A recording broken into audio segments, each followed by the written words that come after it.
दोनों फ्रेमवर्क एक साथ लेके जाना ज़रा मुश्किल होते हैं। आप बैक एंड और फ्रंट एंड दोनों को हैंडल कर रहे होते हैं। रिएक्ट नेटिव के अंदर जो मोस्टली लोग गलती कर रहे होते हैं वो इनलाइन स्टाइलिंग को लेके चल रहे होते हैं। नुमान बाबर।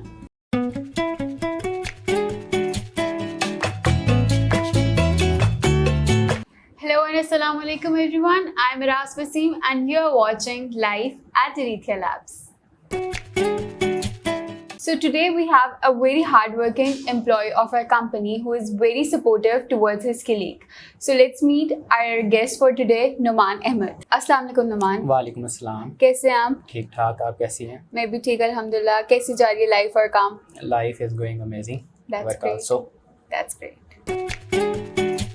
नुमान बताएं हमें अपनी प्रोफेशनल लाइफ के आई बारे एम में। Graduated from commerce university. मैंने ग्रेजुएशन कंप्यूटर साइंस में की है और मुझे प्रोफेशनल लाइफ मुझे 2 साल हो गए हैं as a job software engineer. सही, दैट्स ग्रेट। तो क्या डेजिग्नेशन है आपकी यहाँ पे? मैं अरीथिया लैब्स में as a React Native developer काम कर रहा हूँ। तो मुझे थोड़ी सी डिटेल बताएं रिएक्ट नेटिव के बारे में और कौन सी लैंग्वेज यूज़ होती है रिएक्ट नेटिव में?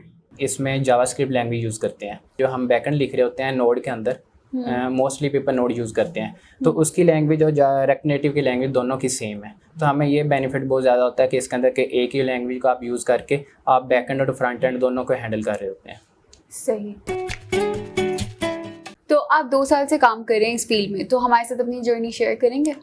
सबसे पहले मैंने इंटर्नशिप स्टार्ट की। मेरा 3 मंथ का इंटर्नशिप थी। अच्छा। तो वो मैंने रिएक्ट नेटिव में की थी। उसके बाद वो प्रीवियस कंपनी में रिएक्ट नेटिव का एज मज़ीद कोई प्रोजेक्ट नहीं था, तो इस वजह से उन्होंने मुझे वेब डेवलपमेंट के ऊपर शिफ्ट किया। वेब डेवलपमेंट में बेसिकली मैंने जो फ्रेमवर्क यूज़ किया था वो एंगुलर फ्रेमवर्क था। सही। एंगुलर फ्रेम मैंने वहाँ पे 9 मंथ उसके अंदर काम किया। उसके बाद मैंने अपने आप को देखा कि यार मैं रिएक्ट नेटिव पे अब मैंने रहना है, तो फिर दोनों फ्रेमवर्क एक साथ लेके जाना ज़रा मुश्किल होते हैं क्योंकि आपकी वो एक्सपीरियंस नहीं आता आपको। सही। तो इस वजह से फिर मैंने वहाँ से स्विच करने का सोचा। फिर मैंने स्विच किया और जब मैं यहाँ पे अरीथिया लैब्स में आया तो मैंने यहाँ पे रिएक्ट नेटिव के को आगे प्रोसीड किया और अब मुझे अरीथिया लैब्स में 10 माह हो गए। तो मैं यहाँ पे as a React Native developer मैं मतलब काम को बहुत इंजॉय कर रहा हूँ। How can one become a React Native full stack developer? इसमें अब फुल स्टैक इसमें इस तरह से बना जा सकता है कि अगर आप उसका जो व्यू है, UI व्यू है, जो हम यूज़र को यूज़र एक्सपीरियंस के लिए हम बनाते हैं, वो भी एक डेवलपर खुद बनाए।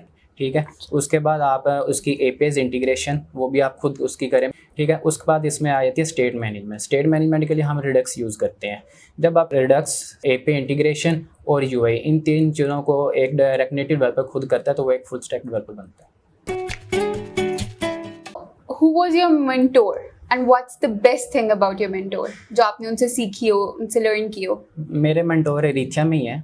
अच्छा, वाह, ये तो बहुत अच्छी बात है। और वो मेरे लीड भी हैं। His name is Numan Babar. हाँ, सही। और मैंने उनसे जो एक चीज़ सीखी है कि जब भी आप कोड कर रहे होते हो तो जो बॉयलर प्लेट होती है वो बहुत इंपॉर्टेंट होती है।